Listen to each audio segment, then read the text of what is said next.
Listen, this is the number one thing I know you worry about when it comes to presentations. You might think it's nerves. It's not. It's audience engagement. Are they listening to me? Are they hearing me? Do they care about what I have to say? How do you make sure your audience is engaged? And is it all your responsibility? Hello, I'm Kate Cocker. I founded The Presenter Coach to turn leaders into great communicators. You know, my mission is to make sure that you have a workplace that people really want to be at, and communication is key. What happens is, though, when you are going into a presentation, the biggest fear that we have, the most nerves that grow, are from whether the audience is engaged. And there is no point you sharing a message, is there, if your audience is not with you? So I'm going to help you today. I'm going to give you a couple of tips on ways to make sure that the audience is hearing you. There are tons, but these are quite fundamental. Let's start with what's going on between the presenter and the audience at any one time. Let's have a go at this. So this is the model that I use. This is the way I think about how presenters and audiences interact. What we're looking for is to create true impact. Now, the role of the presenter, and for presenter you can substitute the word leader as well, is to connect with the audience and transform the audience. Every audience wants to walk away going, oh, that really landed. You know, they want that moment, that sweet spot. There's a dopamine hit when we get something new. So you're looking to transform them. So it's about meeting them where they are and taking them to the place you want to get them.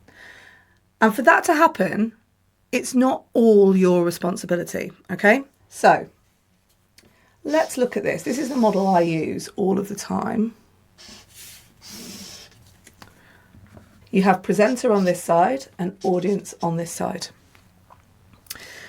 For there to be a moment where the audience really gets what you say, there has to be something called impact. And that impact happens here, where you as the presenter are talking things through, and this as the audience, they as the audience, have to do a bit of work, and they go, oh, right.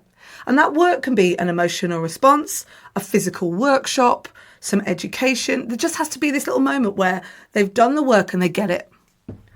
The mistake that we make as presenters is we take responsibility for the message so much that we end up bombarding the audience with detail, technicals, too much prescription of message. We tell rather than show. And when you do this, you're doing too much. You're giving them everything, right? And what happens then? Do you like being told what to do? I'm pretty sure the answer is never. You lose interest as an audience, right? Gone, out, not interested. The other thing that then happens is, because we're so worried about being too prescriptive, and I've seen this as leaders as well, like you go into these meetings, you're slightly frustrated that your team isn't moving along with you, and you think, I know, I need to pull back. So you go into a meeting and go, right, so how's everyone getting on with that plan? And what happens is you do this and they go,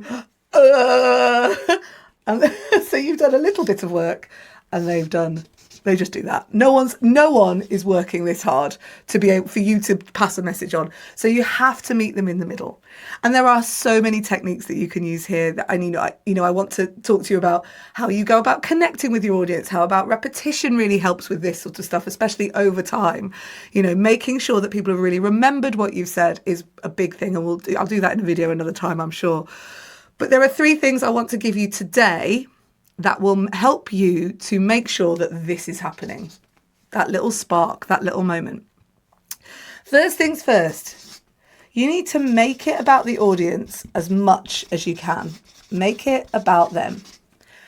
This takes 2 forms, actually, that I want to explain to you today. There is something that happens before you go on stage. Now, I get very nervous before I do any presenting. When I was making live radio, there is something that happens. You kind of about, maybe there's a point beforehand, before the mic goes live, where you go, there's nothing I can do about it now. It's over to them.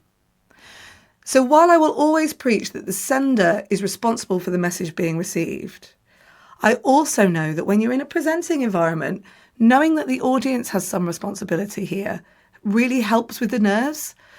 And sometimes for me, especially on stage or in an environment where I'm speaking in public, I really like to do something at the beginning that means that it makes it about them, or I engage them and can feel like I've connected with them.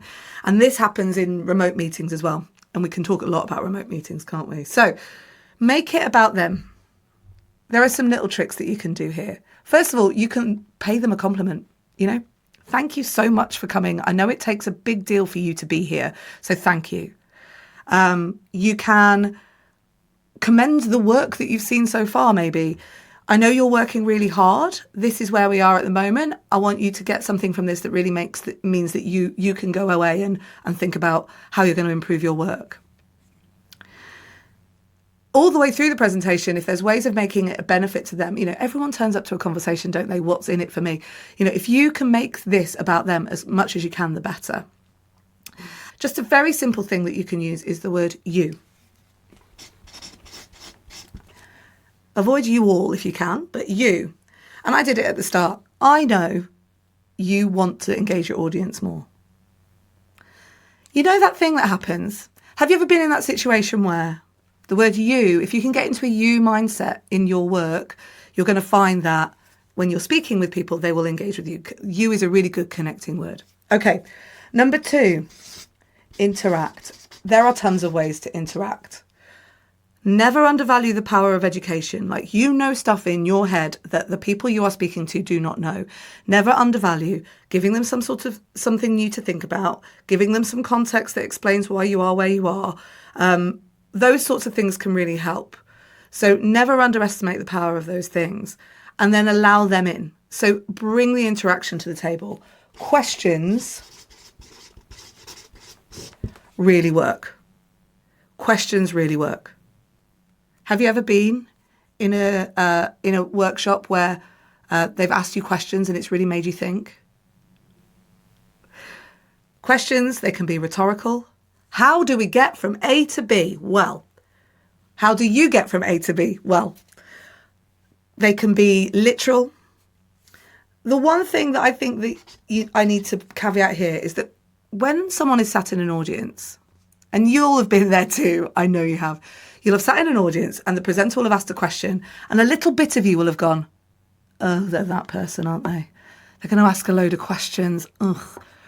Because you go into a speech and you think, right, I'm going to get to sit and just listen. You go into a Teams meeting or a Zoom meeting and you think, right, I can do some work while this person's talking. And actually, if you ask a question at the start as the presenter, you are asking and setting the expectation that the audience needs to pay attention. Because at any point they could be asked a question, right? The other thing is in meetings and in a remote environment, so Teams or Zoom, what you're going to find is that when you ask a question, people take a really long time to reply. It's not that they are not replying. And this is the thing that we fall into with a problem as a presenter. So here, right, we go, so has everybody looked at the numbers? And you look at this screen and all these faces in front of you are doing this because they've got their TV face on. No one looks like they're moving. No one looks like they're reacting. And so very quickly, instead of waiting for, the answer to, has anybody seen the numbers? We go very quickly into speaking again. Okay, it looks like if you haven't, let me show them to you. One of the best ways that you can get audience participation here, has anyone seen the numbers? Wait.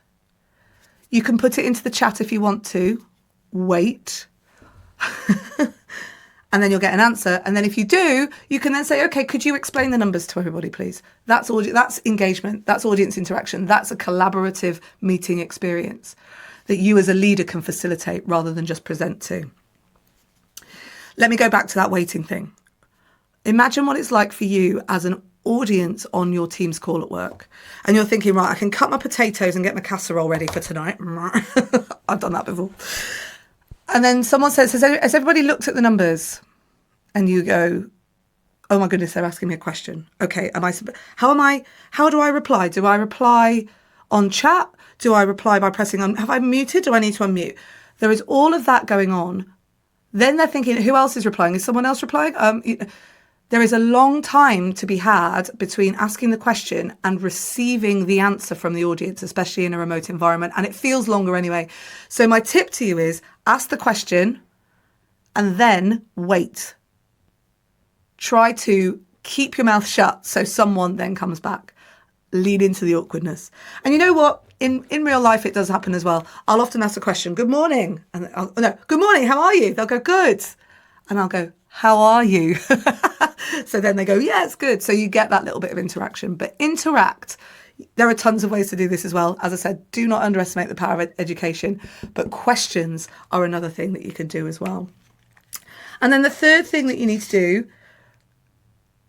to keep your audience engaged is just keep it moving. Keep it moving and mix it up. Your audience are consuming content like this. Thumb, thumb, thumb, thumb. You are consuming content like this. Thumb, thumb, thumb. Attention spans are going down, and you can keep attention spans by doing things with your voice, by pausing,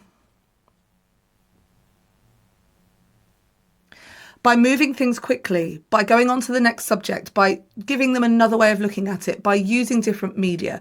There are lots of different ways that you can keep it moving and mix it up. And those three things will help you to achieve the audience having to do a little bit of work, having to come to you so that you get this full interaction. And you can then make sure that your audience are totally engaged and they walk away feeling like they've got something new, and then they'll take your message with them. I'm here every week for you with loads of tips on how you can become a master communicator as a leader, and the things that you need to be thinking about and the tools that you can use to make sure that you are doing so. Engaging audiences always comes up really high on my list of things that people, well, it's the number one thing that people A, worry about, and B, it makes them nervous, right? So if you want to be smashing it every single week at work, your speaker workout every week lands in your inbox every Sunday morning if you sign up to the mailing list right now in the link below.